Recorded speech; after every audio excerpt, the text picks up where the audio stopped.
नमस्कार मित्रांनो, गोर एज्युकेशन यूट्यूब चॅनलवर आपले सर्वांचे मनपूर्वक स्वागत आहे। तर उशीर न करता सुरू करूया आपण हा व्हिडिओ। इयत्ता तिसरी मराठी पाठ तिसरा, गोष्ट तेनालीरामची। महाराज कृष्णदेवराय हे न्यायप्रिय राजे होते। ते आपल्या प्रजेची काळजी घेत असत। प्रजेचे सुख दुःख जाणून घेण्याकरिता ते नेहमी दक्ष असत। सत्य जाणून घेण्यासाठी ते नेहमी उत्सुक असत। कधी कधी तर महाराज तेनालीरामला असे प्रश्न विचारत असत की त्यांची उत्तरे देणे तेनालीरामलाही अवघड होत असे। तरी देखील तेनालीराम अगदी प्रामाणिकपणे त्या प्रश्नांची उत्तरे देण्याचा प्रयत्न करत असे। एके दिवशी महाराज तेनालीरामसोबत आपल्या राज्याची पाहणी करण्यासाठी निघाले। अचानक त्यांनी तेनालीरामला विचारले, तेनाली, सर्वांत श्रेष्ठ माणूस कोण आहे? तेनालीराम तत्परतेने म्हणाला, महाराज, या महान राज्याचे आपणच शासक आहात, म्हणून आपणच सर्वश्रेष्ठ आहात। माझ्याहून श्रेष्ठ काय आहे तेनाली? महाराजांनी तेनालीरामला प्रश्न विचारला। तेनालीराम यावर विचारपूर्वक म्हणाला, या प्रश्नाचं उत्तर मी नंतर देईन। घोड्यावर स्वार झालेले ते दोघेही बोलत बोलतच रस्त्याने पुढे निघाले। जाता जाता त्यांना एक शेतकरी दिसला। विहीर खोदण्यात तो इतका मग्न झाला होता की त्याचे राजाकडे लक्षही गेले नाही। तेनालीराम म्हणाला, महाराज, हा शेतकरी आपल्यापेक्षा आणि आपल्या राज्यापेक्षाही महान आहे। ते कसं? आश्चर्यचकित होत महाराजांनी विचारले। त्यावर तेनालीराम म्हणाला, महाराज, हा शेतकरी गरीब आहे। तो फक्त स्वतःच्या हिताचा विचार करत नाही, तर गावातील सर्वाच्या हिताचा विचार करत आहे। तो फक्त स्वतःसाठी नव्हे, तर सर्वांसाठी विहीर खोदत आहे। जी व्यक्ती स्वतःचं हित बाजूला सारून दुसऱ्यांच्या हिताचा विचार करते, तीच सर्वश्रेष्ठ असते। तेनालीरामचे बोलणे ऐकून महाराज विचारमग्न झाले। तेनालीरामचे म्हणणे त्यांना पूर्णपणे पटले होते। प्रजेच्या भल्यासाठी आपल्याला आणखी काय काय करता येईल याबद्दल महाराज विचार करू लागले। हा नवीन विचार घेऊन महाराज नेहमीप्रमाणे तेनालीरामसोबत पुढे जाऊ लागले। आपण तिसरा पाठ आपण शिकत आहोत, गोष्ट तेनालीरामाची। यामध्ये संपूर्ण प्रश्नोत्तरे व व्याकरण सुद्धा आपण बघणार आहोत। बघा, नवीन शब्द बघूया यामधला। दक्ष असणे म्हणजे सावध असणे, जागरूक असणे, मग्न होणे म्हणजे तल्लीन होणे किंवा दंग होणे, हित म्हणजे लाभ किंवा फायदा। हे समानार्थी शब्द किंवा प्रश्नोत्तर आपण सर्व लिहून घ्यायचे आहेत। बघा, आम्हाला हे समजले। आकृतीतील रिकाम्या जागी योग्य शब्द लिहा। बघा, गोष्टीतील काही पात्रे आहेत। तर आता कोणकोणती पात्रे आहेत गोष्टीमध्ये? बघा, एक आहे कृष्णदेवराय, त्यानंतर तेनालीराम आणि शेतकरी। पुढचा प्रश्न आहे, या गोष्टीतील कोणते पात्र तुम्हाला सर्वात जास्त आवडले आणि का? काय उत्तर असेल? तुम्हाला कोणते पात्र आवडलेत? बघा, उत्तर, मला गोष्टीतील तेनालीराम हे पात्र सर्वात जास्त आवडले, कारण तो बुद्धिमान, प्रामाणिक आणि चतुर होता। त्याने शेतकऱ्याच्या निस्वार्थ कार्याचे महत्त्व महाराजांना समजावून सांगितले। त्याच्या विचारामुळे महाराजांना प्रजेच्या हितासाठी अधिक चांगले काम करण्याची प्रेरणा मिळाली। तुम्हाला जे पात्र आवडलं असेल त्याचं तुम्ही लिहायचं आहे। बघा, पुढचा प्रश्न बघूया। कोण म्हणाले, तेनाली सर्वात श्रेष्ठ माणूस कोण आहे? कोणी कोणाला म्हटलंय? बघा, तर कृष्णदेवरायने तेनालीरामला म्हटले। पुढचा प्रश्न आहे, माझ्याहून श्रेष्ठ काय आहे तेनाली? हे कोणी कोणाला म्हटलं? तर कृष्णदेवरायने तेनालीरामला म्हटले। पुढचा प्रश्न आहे, या प्रश्नाचं उत्तर मी नंतर देईन। हे कोणी कोणाला म्हटलं? तर हे म्हटलेलं आहे तेनालीरामाने कृष्णदेवरायांना म्हटलेलं आहे। महाराज, हा शेतकरी आपल्यापेक्षा आणि आपल्या राज्यापेक्षाही महान आहे। हे कोणी कोणाला म्हटलेलं आहे? तर तेनालीरामने कृष्णदेवरायांना म्हटलेलं आहे। पुढचा प्रश्न बघूया, घटनाक्रम लिहा। काही वाक्य या ठिकाणी दिलेले आहेत। बघा, जाता जाता त्यांना एक शेतकरी दिसला। तेनालीरामचे बोलणे ऐकून महाराज विचारमग्न झाले।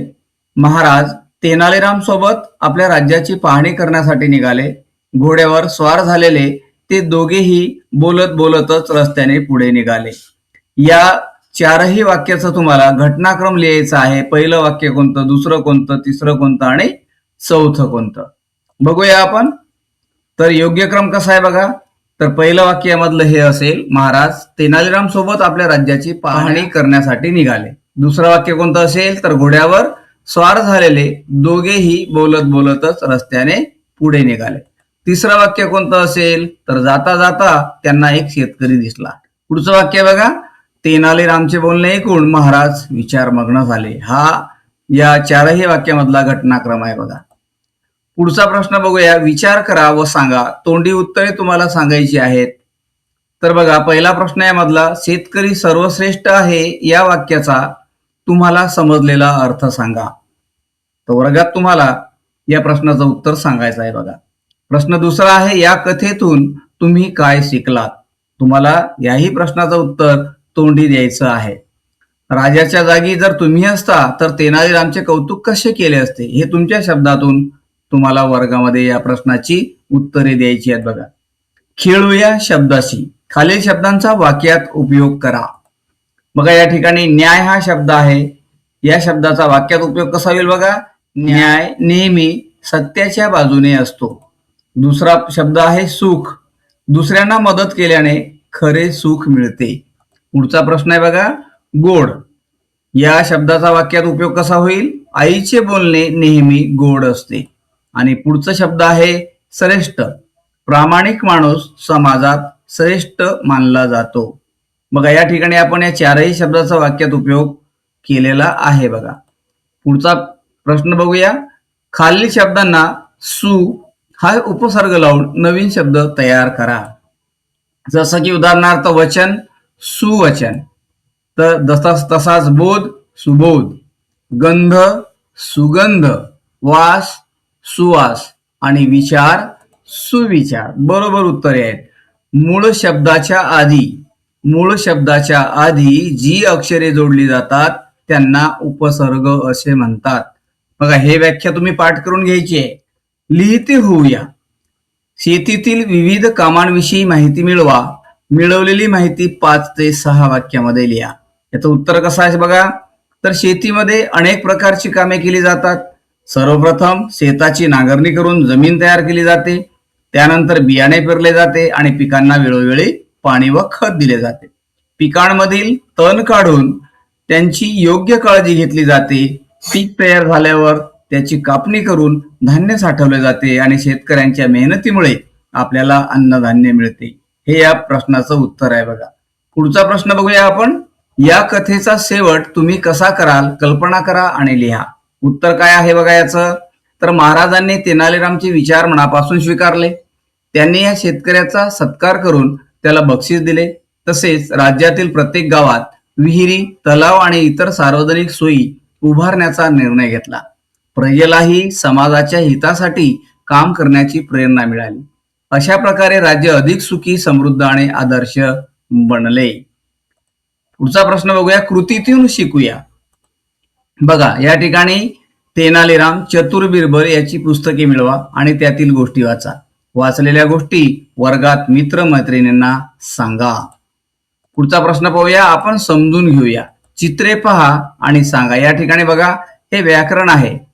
या ठिकाणी लिहिलेल्या चित्राच्या खाली तो मुलगा, नंतर ती मुलगी आणि नंतर आहे ते झाड. या ठिकाणी पंखा आहे, खुर्ची आहे, विमान आहे, फळा आहे, नोटवही आहे म्हणजे वही आहे आणि पुस्तक आहे. तर या ठिकाणी आपण काय म्हणूया, आपण याला तो पंखा, नंतर ती खुर्ची, ते विमान, नंतर तो फळा, ती वही किंवा ते पुस्तक. या ठिकाणी आपण पुल्लिंग, स्त्रीलिंग आणि नपुंसकलिंग. खालील शब्द वाचा व तक्ता पूर्ण करा. बघा, कोंबडा, वाटी, चमचा, नदी, डोळा, बाटली, फोटो, खडू, दप्तर, पिशवी, फूल, झाड, मैदान, गाडी आणि ग्रंथालय. या ठिकाणी हे एक चार्ट दिलेला आहे आणि यानुसार या शब्दाचं आपण काय केलेलं आहे बघा, वर्गीकरण केलेलं आहे. तो कोंबडा, डोळा, फोटो, खडू. ती वाटी, नदी, पिशवी आणि गाडी. ते फूल, दप्तर, झाड आणि मैदान. बघा या ठिकाणी तर विद्यार्थ्यांना व्याकरणातील लिंग या घटकाची ओळख करून द्यायची आहे. वरील तक्त्यातील शब्दांचा उपयोग करून विद्यार्थ्याकडून वाक्य तयार करून घ्यावी. त्यावर आधारित विविध कृती सोडवून द्याव्यात. परिसरात दिसणाऱ्या विविध वस्तूच्या नावाची यादी करण्यास सांगावे. मिळवलेल्या नावाच्या यादीचे पुल्लिंग, स्त्रीलिंग व नपुसकलिंग असे वर्गीकरण तयार करून घ्यावा. तुम्हाला असे काही शब्द तुम्हाला अजून शोधायचे आहेत, काही वस्तू शोधायच्या आहेत आणि तुम्हाला अशा प्रकारचं वर्गीकरण तुम्हाला आपल्या वहीमध्ये करायचं आहे. बघा पुढचा प्रश्न बघूया, आपण समजून घेऊया. खालील वाक्य वाचा. नीरजला आंबा, केळी, पेरू ही फळे आवडतात. अरे तू केव्हा आलास? खालील वाक्य पुन्हा वाचा. नीरजला आंबा, केळी, पेरू ही फळे आवडतात. अरे तू केव्हा आलास? बघा तुम्हाला या दोन्ही वाक्यामधला काय फरक वाटला बघा. तर नीरजला आंबा, केळी, पेरू ही फळे आवडतात आणि या वाक्यामध्ये बघा या ठिकाणी काय दिलेलं आहे बघा, हे स्वल्पविराम दिलेलं आहे. या ठिकाणी स्वल्पविराम दिलेला आहे, या ठिकाणी प्रश्नार्थ चिन्ह आलेलं आहे. तर लक्षात ठेवा या ठिकाणी वाक्यात एकाच जातीचे अनेक शब्द लागोपाठ येतात तेव्हा शब्दानंतर स्वल्पविराम असे चिन्ह देतात आणि या चिन्हास काय म्हणतात? स्वल्पविराम म्हणतात. म्हणजे हे चिन्ह आल्यास वाचताना थोडे थांबावे लागते, म्हणून या ठिकाणी आपण थांबलोय. अरे तू केव्हा आलास? त्यानंतर नीरजला आंबा, केळी, पेरू ही फळे आवडतात. या ठिकाणी स्वल्पविराम दिलेले आहेत बघा. ही गोष्ट लक्षात ठेवायची आहे तुम्हाला. पुढे बघा खालील उतारा वाचा. अजयला आजीच्या काही गोष्टींची मजा वाटायची. त्याची आजी गोठ्यातल्या गाय वासरांशी बोलायची, बागेतल्या फुलझाडांशी बोलायची. गाय देखील आजीला पाहून हमरायची आणि वासरू बागडायची. आता बघा हा जो उतारा तुम्ही वाचला आहे तर हाच उतारा या ठिकाणी दिलेला आहे बघा. वरील परिच्छेदातील अजय, आजी, मोठा, गोठा, गाय, वासरे, बाग, फुलझाडे ही व्यक्ती, प्राणी आणि वस्तू यांना दिलेली काय आहेत? नावे आहेत. तर लक्षात ठेवा निरनिराळ्या वस्तूंच्या, पदार्थांच्या, व्यक्तींच्या नावांना नाम असे म्हणतात. म्हणजे हे जे वाक्यामध्ये आलेले आहेत तर हे काय आहेत बघा? नाम आहेत. खालील वाक्यातील नामे अधोरेखित करा. या ठिकाणी 4 वाक्य दिले आहेत. रोहित मित्रांसोबत खेळायला गेला. सीमा, रिया, तेजल या खूप चांगल्या मैत्रिणी आहेत. कळसुबाई हे महाराष्ट्रातील सर्वात उंच शिखर आहे. तापी, गोदावरी, कृष्णा आणि भीमा या महाराष्ट्रातील नद्या आहेत. तुम्हाला काय करायचं आहे बघा, या वाक्यामध्ये नाम जे आलेले आहेत त्या खाली तुम्हाला काय करायचे आहे? अंडरलाईन करायची आहे, अधोरेखित करायचे. जसं की रोहित मित्रासोबत खेळायला गेला. या ठिकाणी रोहित हा हे नाम आलेलं आहे. सीमा, रिया, तेजल हे नाम आलेले आहेत. कळसुबाई, महाराष्ट्र, शिखर हे काय आलेले आहेत? नाम आलेले आहेत. तापी, गोदावरी, कृष्णा, भीमा हे नाव आलेले आहेत. तर या ठिकाणी तुम्हाला काय करायचं आहे बघा, त्या खाली अंडरलाईन करायची आहे, अधोरेखित करायचं आहे.